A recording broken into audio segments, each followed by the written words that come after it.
구독자 여러분, 대기자 방종임입니다. 지난해부터 뜨거운 감자였던 의대 정원 확대가 드디어 확정됐습니다. 그것도 예상을 훨씬 뛰어넘는 수준이 매년 2,000명을 더 늘리기로 했죠. 당장 올해부터요, 기존 정원의 60% 이상 대폭 늘려서 신입생을 선발하는 거죠. 스카이 위에 대학 하나가 더 만들어진 셈입니다. 정부의 발표를 두고요, 의료계는 총파업을 예고하고 있는데요. 오늘 대기자의 데스크에서는요, 현재 초미의 관심사인 의대 정원 확대에 대해서 보건복지부나 의료계의 관점이 아닌 교육 전문 기자가 바라본 교육계에 미칠 영향, 특히 입시에 미칠 영향을 중심으로 자세히 다뤄보겠습니다.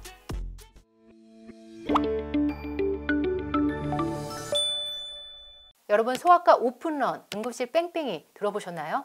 유초등 자녀를 둔 부모님이라면 소아과 갔다가 몇 시간 기다린 경험 누구나 있으실 겁니다.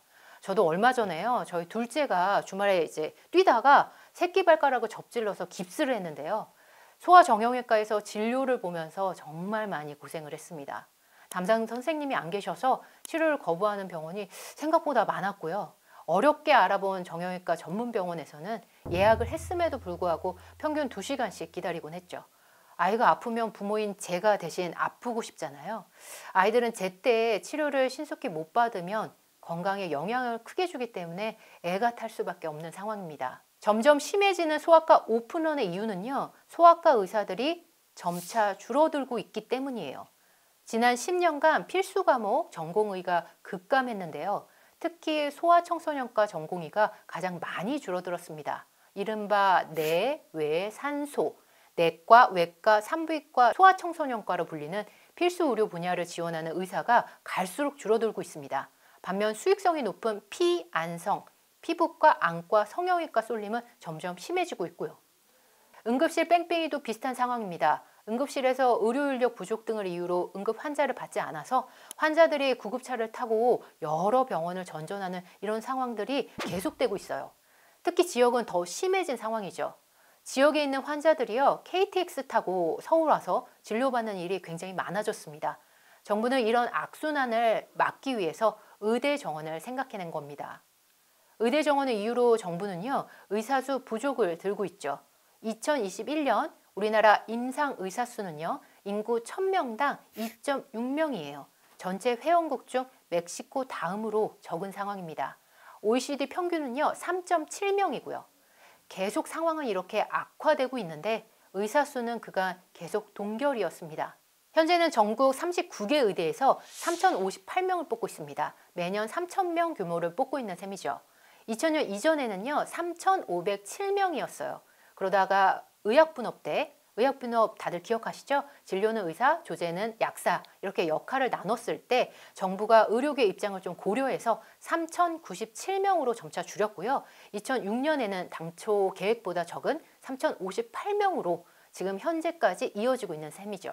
의료계에서는요, 의사들의 필수 의료, 지역 의료를 유도하기 위한 정책으로 의대 정원 확대는 바람직하지 않다는 입장입니다. 인구 감소 추이를 바탕으로, 그리고 의사 증가율을 좀 고려했을 때 의사가 전혀 부족하지 않다는 거예요. 일방적인 의대 정원 증원은요, 의료비 폭증, 의학교육 부실화를 초래할 것이라고 반대하고 있죠. 필수 의료 분야의 수가를 올리고 의료 소송 등 의사들의 법적 부담을 완화하는 대책이 있어야 필수 의료의 붕괴를 막을 수 있다는 의견입니다. 이런 상황 속에서요, 정부는 내년 대학 입시부터 의과대학 입학 정원을요, 2,000명 더 늘리기로 했습니다. 2006년 이후 3,058명으로 동결됐던 의대 정원을요, 2025학년도 입시부터 5,058명으로 늘리는 거예요. 늘어나는 의대 입학 정원의 대학별 배정은요, 비수도권 의과대학을 중심으로 할 예정입니다. 아직 새롭게 의대를 신설한다는 계획은 밝히지 않고 있습니다. 그렇다면 의대 정원 확대가 입시에 어떤 영향을 줄까요? 분명 의대 입학 정원은요, 2,000명이나 늘어나는 셈이니까 그 어떤 입시 정책보다 대입의 지각 변동을 불러일으킬 겁니다. 왜냐하면요, 지금도 의대는 입시의 핵심 키거든요. 제가 얼마 전에 낸 책 대한민국 교육 키워드 7에서 그것도 첫 번째 키워드로 의대를 꼽은 바 있거든요. 그것도 저는 표현을 의대 블랙홀이라고 했습니다. 지금 상황에서 최상위권은 의대가 지금 다 빨아들이고 있습니다. 최상위권에 한정된 얘기냐고요? 아닙니다. 예를 들어 볼게요. 서울대와 의대 둘 다 합격을 하면요. 요즘은 의대로 가는 추세이기 때문에 서울대에서 의대로 이동하면 그 서울대의 빈자리는 연고대가 채우고 있죠. 연고대의 빈자리는요. 서성한이 채우고요. 서성한의 빈자리는 중경예시가 이렇게 채워지고 있기 때문에 최상위권의 변동은요. 상위권, 중위권, 하위권에 연쇄적으로 영향을 줄 수밖에 없습니다. 우리나라 대학은요. 워낙 서열화되어 있기 때문이죠. 따라서 대학 서열 피라미드의 꼭지점이라고 할 수 있는 의대가 이렇게 정원이 늘어나면 스카이는 물론이고 상위권, 중위권, 연쇄적으로 영향을 끼칠 겁니다. 그리고 그 대상은요. 고등 수험생만이 아니에요. 초등학생, 중학생한테도 크게 영향을 줄 겁니다. 초등 의대반 열풍 누구나 한 번쯤 들어보셨죠? 그리고 중학생한테도 영향을 줄 것이라 예상이 되는데요. 2028 대입 개편과 자사고 존치 등과 맞물려서 중학생에게도 영향을 줄 것입니다. 의대로 가는 문이 1.5배 넓어진 만큼 의대 준비생은 당분간 크게 늘어날 겁니다. 그렇다면 우리가 생각해 봐야 할 예상 시나리오는 무엇일까요?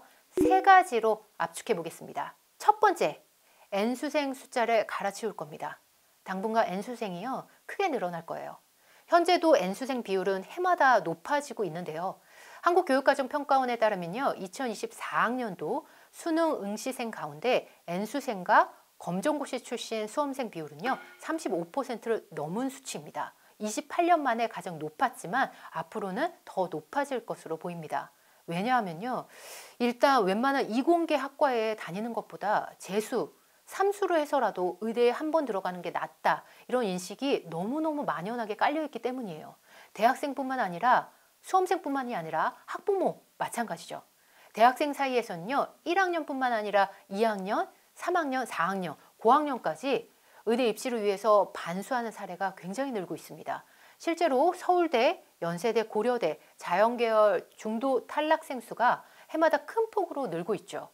최근에는 무전공 선발을 확대한다는 정부의 발표까지 있었기 때문에 만약에 원하는 학과에 배정받지 못할 경우 중도 탈락한 학생들은 앞으로 더 늘어날 것으로 예측이 됩니다. 캠퍼스에서요. 수능 특강책을 펴는 이런 일도 많아질 거고요. 그리고 요즘에 나타난 또 다른 특징이 있는데요. 취업한 직장인들 사이에서도 의대 선호가 커지고 있다는 점입니다. 재수학원에 가면요. 직장인들이 정말 꽤 많이 보여요. 20대뿐만 아니라 30대도 많아지고 있습니다. 월급쟁이보다 안정적인 의사가 낫다고 생각하는 사람들이 굉장히 많아진 것 같아요. 2030 직장인들의 재수행이 당분간은 늘어날 것으로 보입니다. 두 번째는요. 메디컬 내에서 이동이 훨씬 더 증가할 거예요. 같은 메디컬 내에서도요. 연쇄 이동이 일어날 것으로 예측이 되는데요. 의대를 준비했다가 수능 때 실수했거나 실력 발휘를 못해서 치대, 한의대, 약대, 수의대에 들어갔다고 생각하는 학생들이 의대로 다시 도전할 가능성이 굉장히 높아졌습니다. 대학 알림이에 따르면요. 2022년 3월부터 지난해 2월까지 178명의 의대생이 자퇴 등의 이유로 중도 탈락을 했죠. 이 중 77%가 지방권 대학의 의대생이었습니다. 특히요. 인천, 충북 이런 지역, 수도권과 가까운 지역의 중도 포기율이 더 높았거든요. 수도권과 인접할수록 수도권 의대로 오려는 유인이 더 강하기 때문이죠.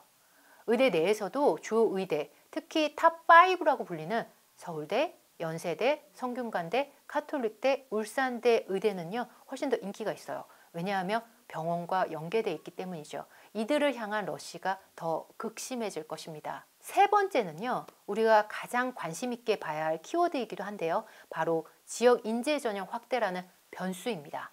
이번에 지역 인재 전형을 60%로 확대하기로 했는데요. 현재도 지방권 의대는요. 정원의 40%를 해당 지역 출신 학생으로 뽑고 있어요. 그런데 지역의 학생 수가 이렇게 급감하는 상황에서 의대의 지역인재 전형까지 늘어날 경우 비수도권 지역의 학생 중에서 공부를 어느 정도 웬만큼 잘하는 학생에게는 의대 진입이 한결 수월해질 겁니다. 실제로 종로학원이 지방 의대 수시모집 입결을 좀 분석했는데요. 비수도권 의대의 지역인재 선발 평균 합격선이 서울권에 비해서 훨씬 낮은 수준이었습니다. 분명 지역 최상위권 학생들의 의대 진학이 지금보다 훨씬 유리하고 수월해질 겁니다. 이렇게 분석을 해드리니 아마 이런 생각 하실 거예요. 지금이라도 내려갈까? 이 점 때문에요. 현재 지역으로 내려가기 위해서 상담을 받거나 아니면 입시 업계에서도 지역으로 내려가는 학생이 늘어날 것이라 이렇게 조심스럽게 예상하는 분들이 많습니다. 그런데 저는요, 이 부분은 꼭 신중하라고 말씀드리고 싶어요. 2027학년도까지 고등학교만 해당 지역에서 나오면 된 상황이었는데 2028학년부터는요, 고등학교뿐만 아니라 중학교도 수도권 외의 지역에서 나와야 한다는 자격 기준이 좀 더 강화됐거든요. 그리고 지역에 내려가는 것은 정말 쉽지 않고 변수도 굉장히 많기 때문에 이 부분은 진심으로 신중하셨으면 좋겠다 간곡히 말씀드립니다. 지역인재 전형의 확대가 앞으로 의대 입결에 영향을 크게 줄 것으로 보이기 때문에 이 부분은 앞으로 자세히 살펴보시면 좋겠습니다. 제가 십수년간 입시 기사를 쓰고 입시를 분석하면서 지금처럼 의대에 대한 관심이 높았던 때가 없었던 것 같아요. 의대 입시를 돌아보면요, 크게 두 번의 분기점이 있었습니다. 첫 번째, IMF로 전문직 선호 현상이 두드러지면서 그 전 인기 학과였던 서울대 물리학과의 인기가 서울대 의대로 넘어온 거죠. 그리고 두 번째는요, 의학 전문 대학원의 학부 전환입니다. 그 이후에 인기는 점점 거세졌고 지금이 가장 큰 고점이 아닐까 이렇게 생각될 정도로 인기가 정말 거셉니다. 그렇지만 이 의대 광풍은 당분간 입시에 영향을 크게 줄 것으로 보입니다. 특히 이공계 우수 인재들의 의대 러시가 가장 두드러지지 않을까 싶습니다. 여러분은 의대 정원 확대 어떻게 생각하시나요? 의대 광풍은요, 지금 나와 우리 아이들에게 어떤 영향을 줄지 한번 생각해 보는 계기가 되면 좋겠습니다. 수험생이라면요, 대학별로 얼마나 의대 정원이 늘어나는지 각 대학의 5월 말 대학 홈페이지에 공지할 예정이기 때문에 반드시 확인해 보면 좋겠습니다. 함께해 주셔서 감사합니다.